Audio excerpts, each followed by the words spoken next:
43-year-old Charles Ramsey has gone from anonymous Cleveland man to famous hero that broke out Amanda Berry and her daughter from a madman's house in just over a few short days.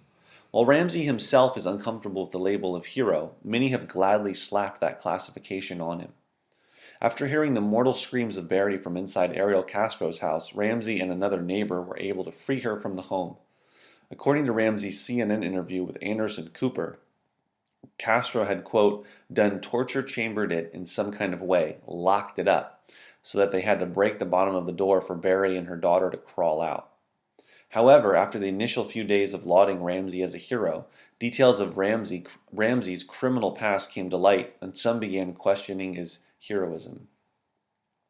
Ramsey has 3 prior domestic violence convictions from the late 90s to the early 2000s, and drug abuse, criminal trespassing, and receiving stolen property convictions from the early 90s. He has served several years in Ohio's Lorain Correctional Institution, but not since 2003.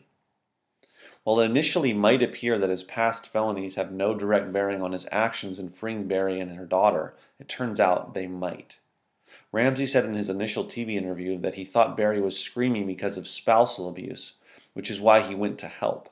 Considering Ramsey's multiple prior convictions for domestic violence, perhaps he wanted to do good for a woman in the same situation as his ex-wife was years ago. Perhaps he is a changed man that did his time a decade ago and was just doing the right thing when he heard Berry screaming. Ramsey currently washes dishes for a living in a downtown Cleveland restaurant, and when told that he could be receiving the $25,000 reward for finding Berry, he said to give the money to the 3 victims. While Ramsey might not be a hero in his own eyes, he is certainly making choices that make it hard for others to not see him in that light.